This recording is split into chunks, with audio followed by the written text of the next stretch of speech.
2 days after my brother died, I woke up early in the morning and I knew my brother was in the room with me.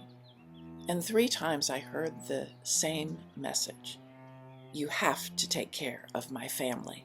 Welcome to Spiritual Geography. I'm Joni Miller.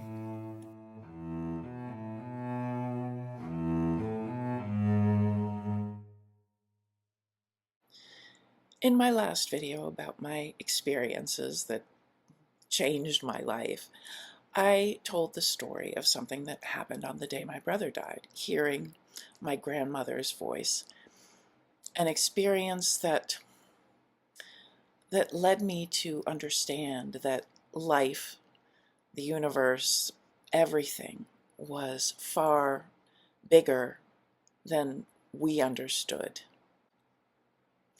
But that wasn't the end of the things that expanded my understanding of reality.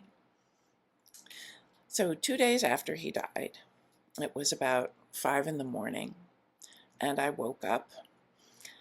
My dog was sleeping soundly on the end of the bed, and I felt my brother in the room with me. Now, I call this a soul signature. It's like when you know who it is who's standing behind you before you turn around. I knew it was him.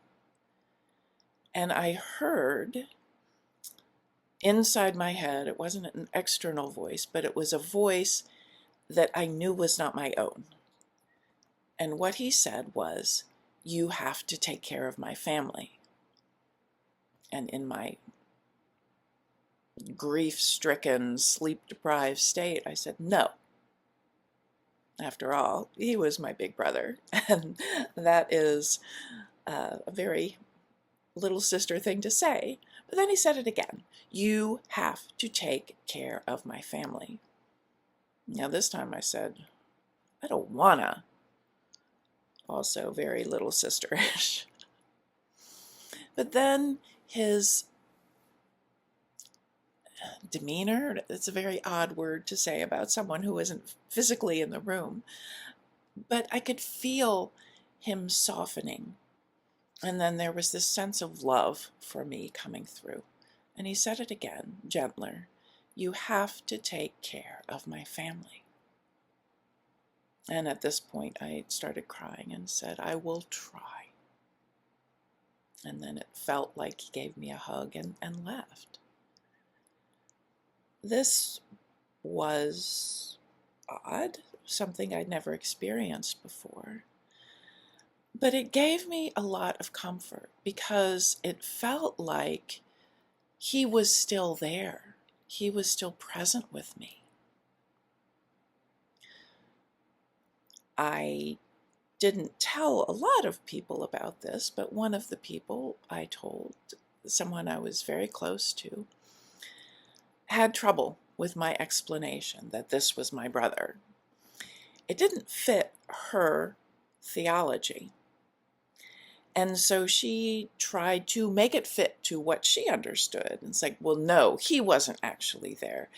God in benevolent compassion sends angels to send messages.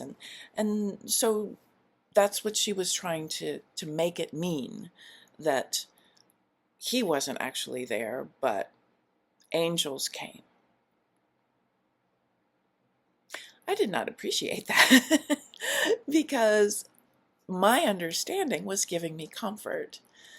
Her understanding may have given her comfort, but it wasn't helping me. It actually kind of annoyed me because I was explaining what I was experiencing, my understanding of it, and she wasn't accepting that. Now, over the years, I've come to see that that's very common in spirituality, that we want to make it fit what we already know so that it doesn't seem too extreme, or it doesn't push us beyond what we think the world, God, the universe is supposed to be.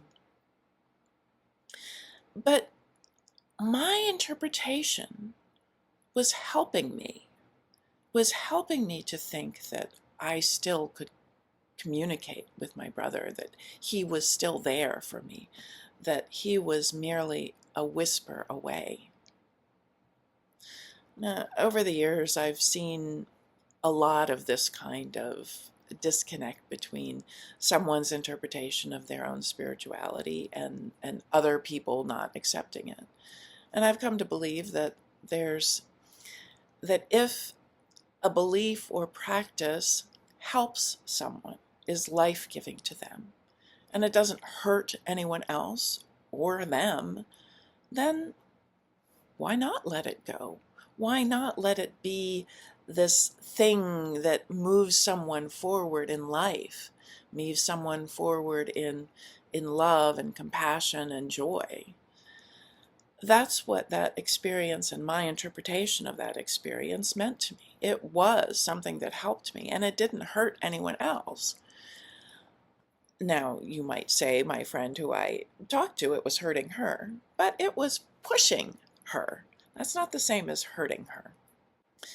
And now, sharing this story, it is helping me again in a period of my life when I'm overwhelmed and struggling and anxious.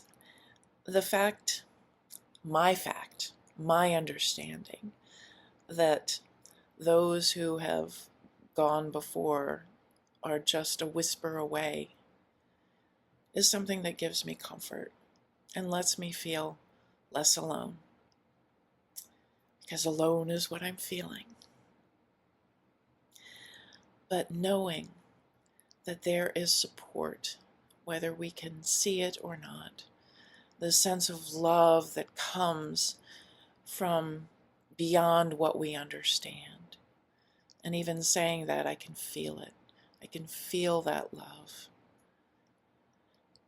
And that is what I hope that you get from this message, a sense of love that continues, the love that is there for you, love that you can call upon, and grow more love.